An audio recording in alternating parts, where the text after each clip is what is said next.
चुनावी बॉन्ड पर supreme court का अंतरिम आदेश 31 मई तक सभी दल चुनावी बॉन्ड से मिले चंदे की जानकारी दें।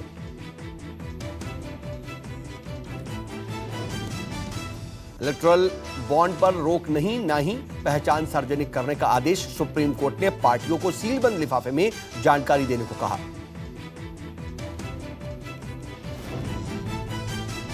एक 150 से ज्यादा सेना के बड़े अफसरों ने राष्ट्रपति को खत लिख करके चुनाव में सेना के हो रहे इस्तेमाल पर रोक लगाने की मांग की, लेकिन फिलहाल राष्ट्रपति भवन ने कहा कि ऐसा कोई भी खत उन्हें नहीं मिला। मोदी की सेना शब्द के चुनाव में इस्तेमाल पर पूर्व सैनिकों ने यह ऐतराज जताया था। यह खबर आई थी, कांग्रेस ने अपने ट्विटर हैंडल से भी इस पत्र को ट्वीट किया था। जिस चिट्ठी का जिक्र किया गया उसमें यह कहा गया है कि मौजूदा केंद्र सरकार सर्जिकल स्ट्राइक जैसे सेना के ऑपरेशन का श्रेय ले रही है। राष्ट्रपति भवन ने कहा कि नहीं मिली है कोई चिट्ठी। स्मृति ईरानी की डिग्री पर कांग्रेस प्रवक्ता प्रियंका चतुर्वेदी का तंज, क्योंकि मंत्री भी कभी ग्रेजुएट थी।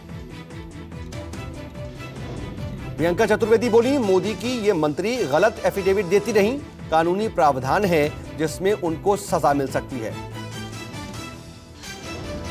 राहुल गांधी ने शीला दीक्षित को चुनाव लड़ने को कहा। कांग्रेस की सीईसी की बैठक में शीला दीक्षित के नाम पर मुहर।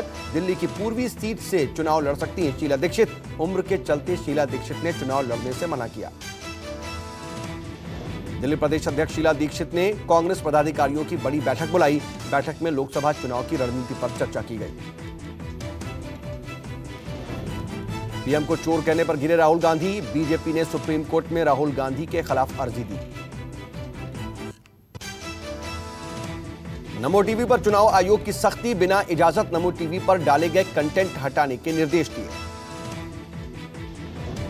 बिना कमेटी के मंजूरी के नमो टीवी पर कंटेंट नहीं डालने का भी चुनाव आयोग का निर्देश। विपक्षी दलों की शिकायत पर नमो टीवी के खिलाफ हुआ एक्शन। बीएसपी सुप्रीमो मायावती को चुनाव आयोग ने जारी किया नोटिस। आचार संहिता के उल्लंघन के मामले में 24 घंटे के अंदर मांगा जवाब। देवबंद की रैली में मायावती पर धर्म के आधार पर वोट मांगने का आरोप। मुस्लिम वोटरों से की थी महागठबंधन के पक्ष में वोट करने की अपील। उत्तर प्रदेश के सीएम योगी आदित्यनाथ को भी चुनाव आयोग ने जारी किया नोटिस। योगी पर आचार संहिता के उल्लंघन का आरोप। सीएम योगी के बयान पर आजम खान का पलटवार, बोले बजरंग और अली दोनों मिलकर के लेंगे भाजपा की बलि। रामपुर में बोले आजम खान, हनुमान ना दलित, ना जाट, ना ठाकुर, ना मुसलमान, बजरंग बली बजरंग अली हैं। बसपा में शामिल हुए लालू यादव के साले साधु यादव। मायावती ने महाराजगंज लोकसभा सीट से दिया टिकट। साधु यादव 3 बार विधानसभा के सदस्य रहे हैं और 1 बार गोपालगंज लोकसभा क्षेत्र से आरजेडी के सांसद भी रहे हैं।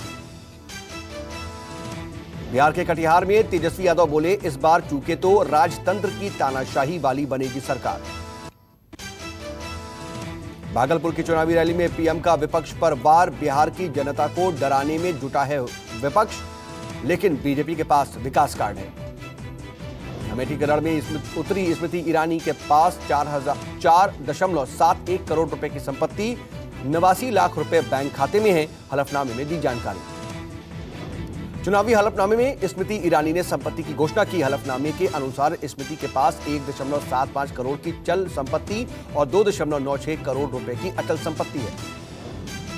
पहले चरण की वोटिंग पर आरोप प्रत्यारोप शुरू। मायावती का ट्वीट, बीजेपी वोट से नहीं ईवीएम की धांधली से जीतना चाहती है। मायावती का आरोप, ईवीएम में चुनाव कर्मचारियों से ही बटन दबवा करके धांधलियों से चुनाव जीतना चाहती है। चुनाव आयोग संज्ञान ले। लोकसभा चुनाव के पहले चरण में करीब 66% मतदान। त्रिपुरा और पश्चिम बंगाल में वोटिंग 80% के पार। पहले चरण में दिखाई दिया जोश वोटरों का। यूपी की 8 सीटों में जबरदस्त वोटिंग हुई। यूपी की 8 सीटों पर पहले चरण में करीब 63.69% वोटिंग। सबसे ज्यादा सहारनपुर सीट पर हुआ 70.68% मतदान।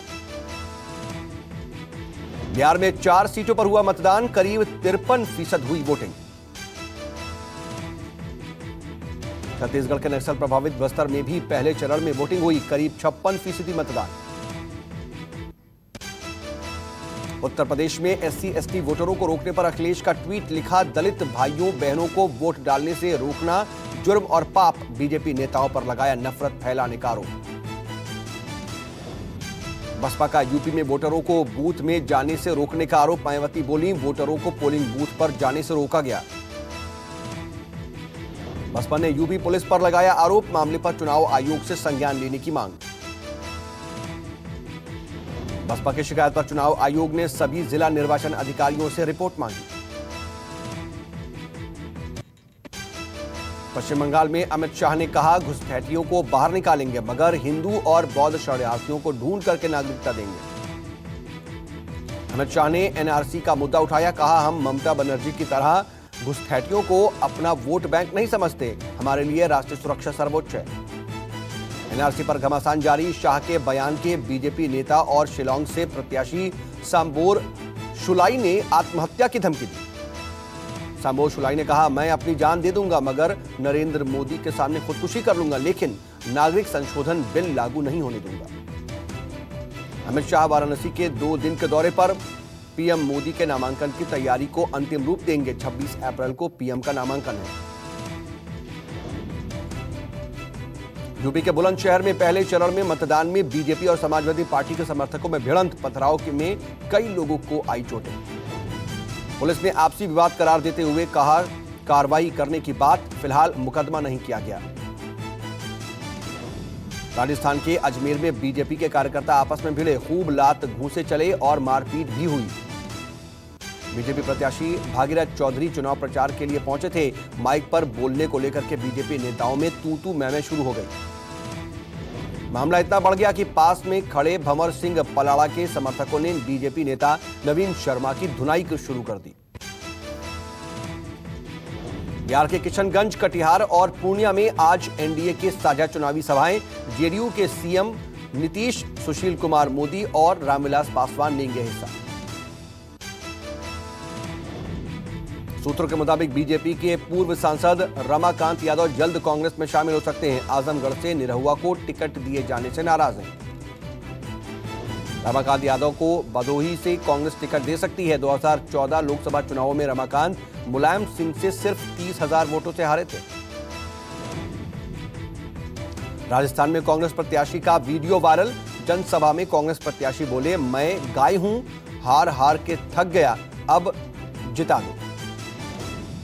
कांग्रेस प्रत्याशी रतन देवासी जालौर सिरोही संसदीय सीट से प्रत्याशी हैं। पिछले 3 बार से बीजेपी इस सीट से जीत रही है।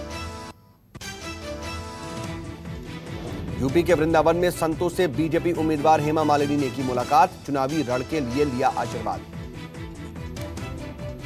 यूपी के गोरखपुर में कांग्रेस कार्यकर्ताओं का प्रदर्शन, पीएम मोदी को कोरियर से भेजी चौकीदार की वर्दी, फकीरी झोला और सीटी। बिहार बोर्ड के इंटरमीडिएट कंपार्टमेंटल सह विशेषज्ञ परीक्षा 2019 में शामिल होने के लिए आज ऑनलाइन आवेदन का आखिरी दिन। पहले 10 अप्रैल तक थी ऑनलाइन फॉर्म भरने की तारीख। यूपी के बुलंदशहर में एक कंपनी में भीषण आग, 2 घंटे बाद पहुंची दमकल की गाड़ियां। कई घंटों बाद भी आग पर काबू पाने की कोशिश जारी, आग की वजह का पता अभी तक नहीं चल पाया। छत्तीसगढ़ में चुनाव प्रचार के लिए पहुंचे पंजाब के मंत्री और कांग्रेस नेता नवजोत सिंह सिद्धू, पीएम मोदी पर निशाना साधा।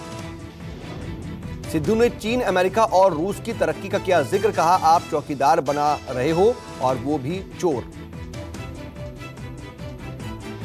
दिल्ली कांग्रेस अध्यक्ष शीला दीक्षित से मिलने पहुंचे प्रभारी पीसी चाको, आपके साथ गठबंधन को लेकर के चर्चा के लगाए जा रहे हैं कयास। अपनी मां सोनिया गांधी के नॉमिनेशन के बाद प्रियंका गांधी ने ट्वीट किया, लिखा, रायबरेली की जनता के प्रति मेरी मां की श्रद्धा से हर प्रत्याशी, हर राजनेता को सीखना चाहिए।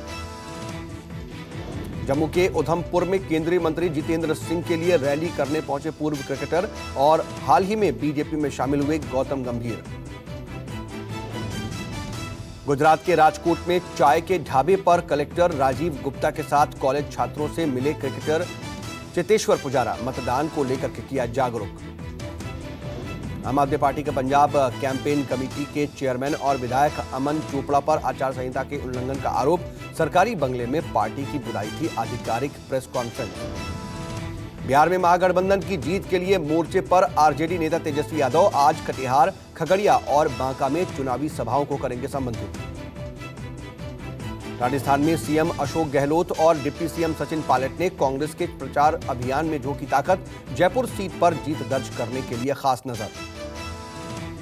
जलियांवाला बाग कांड के 100 साल पूरे होने पर 13 अप्रैल को केंद्र और राज्य की तरफ से होगा कार्यक्रम का आयोजन। कार्यक्रम में शामिल होने के लिए चुनाव आयोग ने नेताओं को दी इजाजत। आज शाम 7 बजे शहीदों की याद में निकाला जाएगा कैंडल मार्च। कैबिनेट के सहयोगियों के साथ पंजाब के सीएम कैप्टन अमरिंदर सिंह मार्च में रहेंगे शामिल। 13 अप्रैल को सुबह 8:30 बजे कांग्रेस अध्यक्ष राहुल गांधी और पंजाब के सीएम कैप्टन अमरिंदर सिंह जलियांवाला बाग में शहीदों को देंगे श्रद्धांजलि। News shut